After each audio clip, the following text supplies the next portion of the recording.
அனைவருக்கும் வணக்கம். இன்றைய சிறப்பு கூட்டத்தினுடைய தலைவர், சிறப்புரையாற்ற இருக்கக்கூடிய திராவிட கழகத்தினுடைய தலைவர், தமிழர் தலைவர் ஆசிரியர் ஐயா அவர்களே, தொடக்க உரையாற்றிய திராவிட கழகத்தினுடைய துணைத் தலைவர் ஐயா கவிஞர் அவர்களே, வரவேற்புரையாற்றிய தோழர் பன்னீர்செல்வம் அவர்களே, அடுத்து உரையாற்ற இருக்கக்கூடிய சகோதரியார் அருள்மொழி அவர்களே, நன்றி உரையாற்ற இருக்கக்கூடிய கோபால் அவர்களே, மற்றும் இந்த நிகழ்விலே கலந்து கொண்டிருக்கக்கூடிய கழகத்தின் பொறுப்பாளர்களே, தோழர்களே, அனைவருக்கும் மீண்டும் வணக்கம். மிக முக்கியமான ஒரு தேர்தலாக இந்த 2024 பொதுத் தேர்தல் கருதப்பட்டது. அதிலே நம்முடைய ஆசிரியர் அவர்கள் இந்த தேர்தல் பரப்புரைக்காக கடுமையான ஒரு சுற்றுப்பயணத்தை தமிழ்நாடு முழுவதும் பல்வேறு தொகுதிகளுக்கு சென்று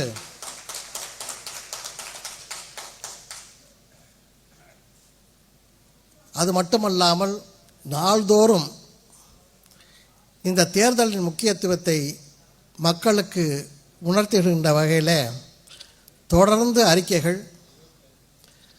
அதையெல்லாம் விட இன்னும் முத்தாய்ப்பாக ஆசிரியர் அவர்கள்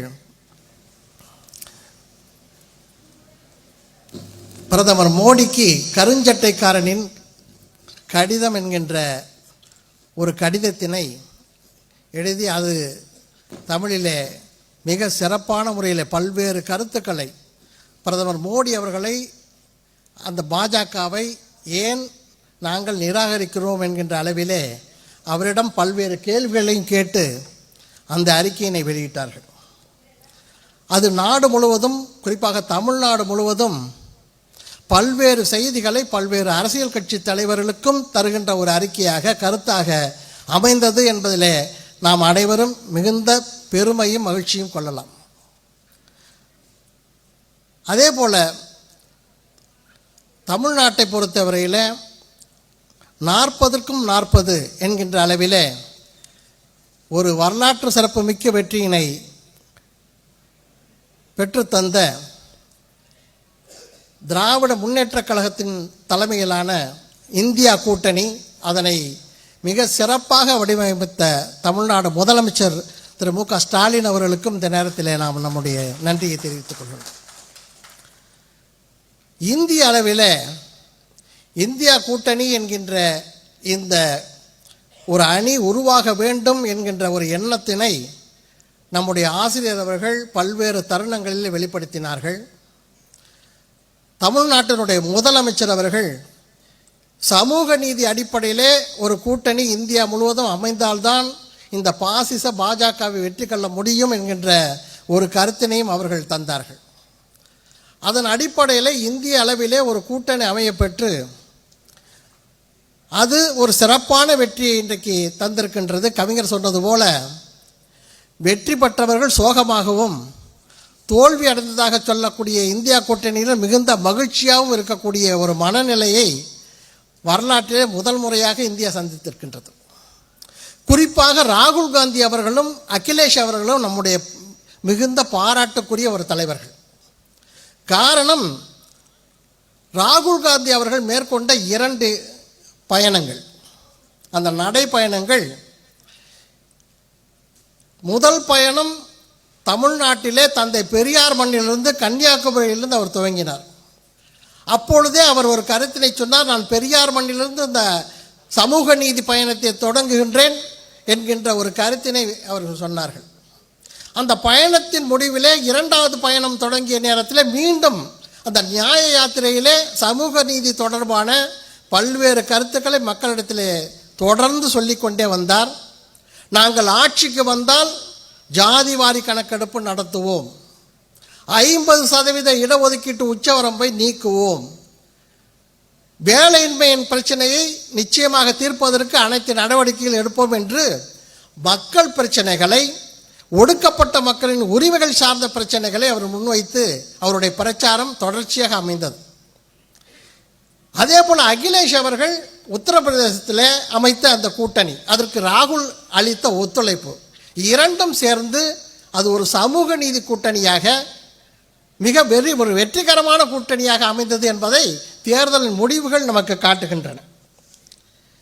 அந்த தேர்தல் முடிவிலே 293 இடங்களை தேசிய ஜனநாயக கூட்டணி பெற்றிருக்கின்றது, பாஜக அல்ல. பாஜக 272 என்கின்ற அந்த பெரும்பான்மை இடத்தை அடைவதற்கு கூட முடியாமல் 240லேயே மக்களாலே சுருக்கப்பட்டிருக்கின்றது. இது இந்தியா கூட்டணிக்கு, இந்த நாட்டினுடைய ஜனநாயகத்தில் நம்பிக்கை கொண்ட அத்துணை மக்களுக்கும் கிடைத்த மாபெரும் வெற்றி. அதே போல தொடர்ந்து தன்னுடைய பரப்புரையிலே திரு மோடி அவர்கள் மோடிக்கு கேரண்டி, நான் ஆட்சிக்கு வந்தால் என்ன கேரண்டி தருவேன் என்கின்ற அளவிலே தன்னை முன்னிறுத்தித்தான் இந்த தேர்தலை சந்தித்தார். அதே போல பாஜகவுடைய அத்துணை தலைவர்களுமே மோடியை முன்னிறுத்தித்தான் தங்களுடைய தேர்தல் பரப்புரையை செய்தார்கள்.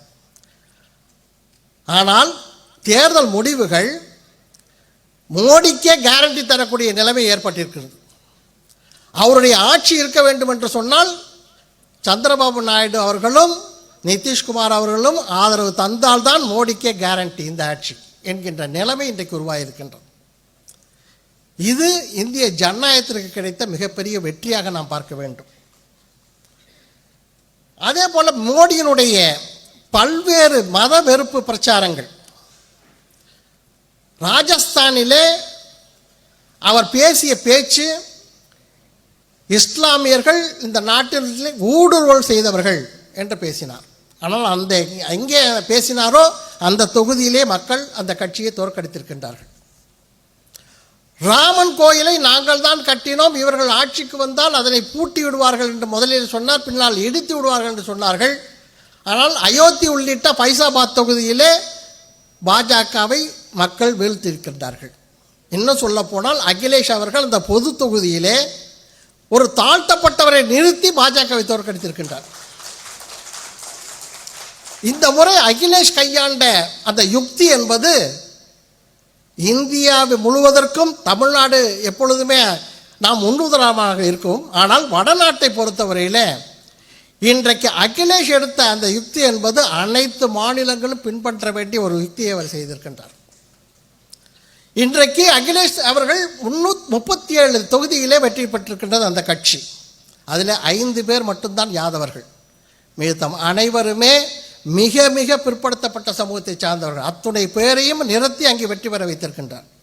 ஆக மக்கள், ஒடுக்கப்பட்ட மக்கள் இந்த முறை ஹிந்துத்துவா என்கின்ற அந்த மோடியினுடைய அரசியலை முற்றிலுமாக வெறுக்கக்கூடிய நிலைமையை நாம் உத்தரப்பிரதேசத்திலே பார்க்க முடிகின்றது.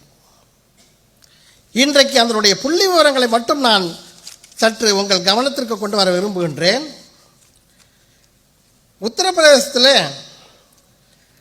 அவருடைய அந்த கட்சி என்பது உயர் ஜாதிகள் மட்டும்தான் பாஜகவை ஆதரித்திருக்கின்றார்கள். ஓபிசி, எஸ்சி, முஸ்லிம்ஸ் இவர்கள் மூவருமே இந்தியா கூட்டணியை தான் ஆதரித்திருக்கின்றார்கள். இன்னும் சொல்லப்போனால் கவிஞர் அவர்கள் குறிப்பிட்டதை போல வாரணாசியிலேயே சென்ற முறை 4.5 லட்சம் வாக்கு வித்தியாசத்தில் வெற்றி பெற்ற பிரதமர் மோடி அவர்கள் இந்த முறை 1.5 லட்சத்துக்கும் கீழாக சுருக்கப்பட்டிருக்கின்றார் என்று சொன்னால், சொந்த தொகுதியிலேயே மிகப்பெரிய வெறுப்பு அந்த மக்களிடத்தில் இருந்திருக்கின்றது. காரணம், பிரதமர் மோடி அவர்கள் தன்னுடைய தேர்தல் பரப்புரையிலே எங்கேயுமே மக்கள் பிரச்சனையில் பேசவில்லை. இந்த நாட்டிலே வேலையின்மை எவ்வாறு இருக்கின்றது, அதனை நான் இந்த ஆட்சியிலே எவ்வாறு தீர்த்தேன், எவ்வாறு தீர்க்கப் போகின்றேன், இந்த நாட்டிலே விலைவாசி ஏறி இருக்கின்றது, அதனை குறைப்பதற்கு என்ன நடவடிக்கை எடுத்தேன், என்ன நடவடிக்கை எடுப்பேன், இதை பற்றியெல்லாம் பேசவில்லை.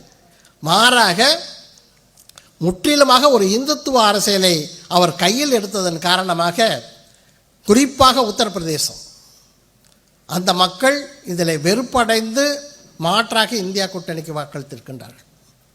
அதே போல மேற்கு வங்கத்திலே மம்தா பானர்ஜி அவர்கள் இந்தியா கூட்டணியிலே அவர்கள் நேரடியாக இல்லை என்று சொன்னாலும் கூட அந்த மாநிலத்தின் சூழ்நிலையை கருதி அவர்கள் தனியாக நின்று பாஜகவை ஓட ஓட விரட்டி இருக்கின்றார்கள். மகாராஷ்டிரத்திலே சரத்பவார் அவருடைய மிக சிறப்பான அந்த முடிவினாலே அந்த கூட்டணி அங்கே பாஜக வீழ்த்திருக்கின்றது.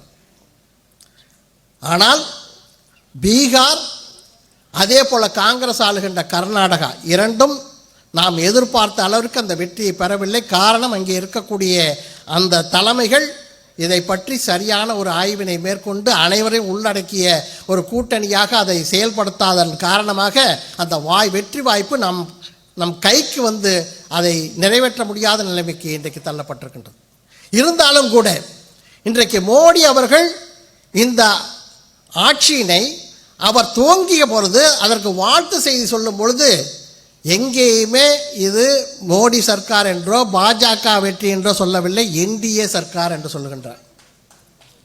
இப்பொழுது அவருக்கு என்டிஏ சர்க்கார் என்று சொல்லப்படுகின்றது. நேற்றைக்கு அந்த அமைச்சர்கள் கூட்டத்திலே பேசுகின்ற பொழுது கன்சென்சஸ் என்கின்ற வார்த்தையை பயன்படுத்துகின்றார். இதுவரை மோடி வாயிலிருந்து வராத ஒரு வார்த்தை. கடந்த 10 ஆண்டுகளிலே அவர் அது பாண்டி ஒரு வார்த்தையை அவர் பேசியதும் இல்லை, இதன் செயல்பாட்டிலும் பார்த்ததில்லை. அனைத்துமே பிரதமர் அலுவலகம்தான் முடிவெடுக்கும். அனைத்து அமைச்சர்களுமான ஃபைல்கள் பிஎம்ஓ அலுவலகத்திலிருந்தான் வரும். அந்த முடிவுகள் இவர்களுக்கு தெரிவிக்கப்படும். ஆனால் நேற்றைக்கு என்ன சொல்லுகின்றார், பிஎம்ஓ என்பது இனிமேல் பப்ளிக் அவர்களுக்கான ஒரு அலுவலகமாக இருக்கும் என்று சொல்லக்கூடிய நிலைமைக்கு மோடி அவர்கள் தள்ளப்பட்டிருக்கின்றார்கள். அது மட்டுமல்ல, இந்த முறை பாஜகவின் சார்பில் கேபினட் அமைச்சர்கள் 30 பேர் அங்கே அந்த அணியிலே இருக்கின்றார்கள். அதில் 17 பேர் உயர் ஜாதியினர். ராஜ்யசபாவிலிருந்து 10 பேர் கேபினட் அமைச்சர்களாக இருக்கின்றார்கள். அதில் 5 பேர் பார்ப்பனர்கள். ஆக இன்னமும் அது உயர் ஜாதி கட்சியாகத்தான் அங்கே பிரதிநிதித்துவத்தில் இருக்கின்றது என்பதற்கான எடுத்துக்காட்டு. ஆனால் இந்தியா கூட்டணியை பொறுத்தவரையில் காங்கிரஸ் இன்றைக்கு ஓபிசி உடைய எண்ணிக்கையை அதிகரிக்க வைத்திருக்கின்றது. இந்திய நாடாளுமன்ற வரலாற்றிலேயே முதன்முறையாக ஓபிசியினுடைய எண்ணிக்கை இந்த 2024 தேர்தலில் அதிகரித்திருக்கின்றது. 138 நாடாளுமன்ற உறுப்பினர்கள் தேர்ந்தெடுக்கப்பட்டிருக்கின்றார்கள். ஆனால் மக்கள் தொகை அடிப்படையிலே குறைந்தபட்சம் நாம் 275 இருந்திருக்க வேண்டும். ஆனால் தமிழ்நாட்டை தவிர மற்ற மாநிலங்கள் எல்லாம் இப்பொழுதுதான் சமூக நீதி என்கின்ற அந்த கோட்பாட்டிலே தங்களை ஈடுபடுத்தி கொண்ட ஒரு துவக்கமாக இந்த தேர்தல் இருக்கின்ற காரணத்தினாலே 138 என்கின்ற எண்ணிக்கையை இந்த முறை தான் நாம் அடைய முடிந்தது. இதுவே மிகப்பெரிய ஒரு வாய்ப்பாக இந்தியா கூட்டணி பயன்படுத்தி கொள்ள வேண்டும். இன்றைக்கு இந்த தேசிய ஜனநாயக கூட்டணி என்டிஏ சர்க்கார் அதற்கு இருக்கக்கூடிய பல்வேறு தடைகள், அந்த இரு தலைவர்கள் மட்டுமல்ல, இந்தியா கூட்டணி இந்த அளவிற்கு வலுவாக ஒரு எதிர்க்கட்சியாக அங்கே இருக்கக்கூடிய நிலைமையிலே நாம் அவர்கள் ஏற்கனவே ஆட்சிக்கு வந்தால் கொண்டு வர வேண்டிய திட்டங்கள் என்று சொல்லக்கூடிய அந்த பொது சிவில் சட்டம், ஒரே நாடு ஒரே தேர்தல் என்கின்ற அந்த திட்டம், இவற்றையெல்லாம் இந்த முறை அவர்கள் செய்வதற்கு நிச்சயமாக உள்கட்சியிலேயே தடைகள் ஏற்படும் என்பதில் சந்தேகமில்லை. இருந்தாலும் கூட தொடர்ந்து இந்த இந்தியா கூட்டணி தன்னுடைய வலிமையை பல்வேறு மாநிலங்களிலே அதனை வளர்த்து கொள்வதற்கு தொடர் முயற்சிகள் செய்து கொள்ள வேண்டும். எங்கெல்லாம் அவர்கள் இந்த முறை வாய்ப்பினை இழந்தார்களோ அந்த இடங்களிலே மாநிலங்களிலே அவருடைய அந்த முறையினை அவர்கள் சீரமைத்து கொள்ள வேண்டும். குறிப்பாக கர்நாடகா, தெலுங்கானா, பீகார் போன்ற மாநிலங்களை அவர்கள் சீரமைத்து கொள்ள வேண்டும். இந்த ஆண்டு 2 மாநிலத்தில் தேர்தல் நடைபெற இருக்கின்றது, ஹரியானா, மகாராஷ்டிரா. அடுத்த ஆண்டு துவக்க ஜனவரியிலே ஜார்க்கண்ட் மாநிலத்தில் நடைபெற இருக்கின்றது, பிப்ரவரியிலே பீகார் மாநிலத்திலே இருக்கின்றது. ஆக இவையெல்லாம் மிக மிக முக்கியமான ஒரு தேர்தலாக இந்தியா கூட்டணி முடிவெடுத்து இன்று முதலே அவர்களுடைய பணியை துவங்க வேண்டும். காரணம், இன்றைக்கு மக்களவையிலே என்டிஏ சர்க்கார் அவர்களுக்கு அங்கே எண்ணிக்கை இருந்தாலும் கூட இந்தியா கூட்டணி வலுவாக இருக்கக்கூடிய நிலையிலே அவர்களுக்கான அந்த சட்டங்களை நிறைவேற்றுவதில் அவர்களுக்கு பல்வேறு தடைகள் ஏற்படும்.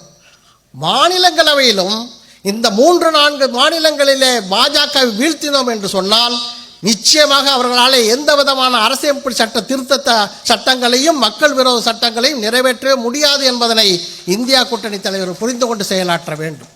அந்த வகையிலே தான் இன்றைக்கு வெற்றி பெற்ற நிலையிலே தொடர்ந்து இந்த பணிகளை தொய்வின்றி செய்தால்தான் இந்த நாம் நினைத்த அந்த இந்தியா என்பது உருவாகும் என்பதிலே எந்த விதமான மாற்று கருத்தும் இல்லை. அந்த வகையிலே தான் இன்றைக்கு பல்வேறு பிரச்சனைகள் இருக்கக்கூடிய நிலையிலே இன்றைக்கு சமூக ஊடகங்கள் இந்த முறை வழக்கமாக மோடிக்கு ஆதரவாக சமூக ஊடகங்கள் இருக்கின்றன. அவருக்கு ஏறத்தாழ 98 மில்லியன் ஆதரவாளர்கள் எக்ஸ் தளத்தில் இருக்கின்றார்கள். 90 மில்லியன் ஆதரவாளர்கள் இன்ஸ்டாகிராமில் இருக்கின்றார்கள். ஆனால் இன்றைக்கு சமூக ஊடகங்கள் இந்த முறை இந்தியா கூட்டணிக்கு ஆதரவாக பல தளங்கள் செயல்பட்டிருக்கின்றன. சிவில் சொசைட்டி மோடிக்கு எதிராக செயல்பட்டிருக்கின்றன. அதற்காகத்தான் இன்றைக்கு வந்திருக்கக்கூடிய இந்த அரசு ஒரு சட்டத்தை கொண்டு வர இருக்கின்றது. இந்த டிஜிட்டல் பில் என்கின்ற முறையிலே அதிலே சமூக ஊடகங்களை கட்டுப்படுத்துவதற்கான ஒரு மசோதாவை கொண்டு வர இருக்கின்றார்கள். அதனை இந்தியா கூட்டணி தடுத்து நிறுத்த வேண்டும் என்பது நம்முடைய கோரிக்கையாக இருக்க வேண்டும். அது மட்டுமல்ல, இன்றைக்கு நாடு முழுவதும் பற்றி எரிகின்ற நீட் துவக்கத்திலே நம்முடைய மதிப்புக்குரிய ஆசிரியர் அவர்கள் தான் தமிழ்நாடே ஜல்லிக்கட்டுக்கு போராடுகின்ற நிலையிலே நீட் எதிர்ப்பை பற்றி அறிக்கை வெளியிட்டார்கள். எவ்வளவு பெரிய ஒரு ஆபத்து இருக்கின்றது என்பதனை தன்னுடைய அறிக்கையில் நடத்தினார்கள். தொடர்ந்து நீட் எதிர்ப்பு மாநாடு இன்றைக்கு தமிழ்நாட்டில் இருந்த அந்த எதிர்ப்பு குரல் இந்தியா முழுவதும் எதிரொலிக்கின்றது. அகிலேஷ் எதிர்க்கின்றார், அதே போல் ஆம் ஆத்மி பார்ட்டி எதிர்க்கின்றது. குமாரசாமி ஏற்கனவே எதிர்த்திருக்கின்றார், அந்த கூட்டணியில் இருக்கின்றார், அவர் எதிர்த்திருக்கின்றார். ஆகவே நீட் எதிர்ப்பினை இந்தியா முழுவதும் கொண்டு வருவதற்கு ஒரு நல்ல தருணமாக இந்த தருணத்தை நாம் பார்க்க வேண்டும். அதே போல புதிய கல்விக் கொள்கை, இவையெல்லாம் ஒன்றோடு ஒன்று இணைந்தது. அத்தனையும் இந்த இந்தியா கூட்டணி மக்களிடத்திலே எடுத்து சென்று நாடாளுமன்றத்திலும் எடுத்து சென்று அவற்றையெல்லாம் நீக்குவதற்கு, தடை செய்வதற்கு அத்துணை முயற்சிகளும் செய்வதற்கு இன்று முதலே அவர்கள் துவங்க வேண்டும் என்கின்ற ஒரு கருத்தினை சொல்லி, நிச்சயமாக இத்தனை தலைவர்களும் இதனை ஒருங்கிணைந்து செய்ய வேண்டும் என்று சொன்னால் அதற்கு நம்முடைய ஆசிரியருடைய அந்த அறிவுரை அவர்களுக்கு நிச்சயமாக தேவைப்படும். அதற்கு இன்றைய கூட்டத்திலே தரப்படுகின்ற அறிவுரை அவர்களுக்கும் கொண்டு செல்ல வேண்டும் என்ற கருத்தினை சொல்லி வாய்ப்புக்கு நன்றி கூறி அமைகின்றேன். நன்றி.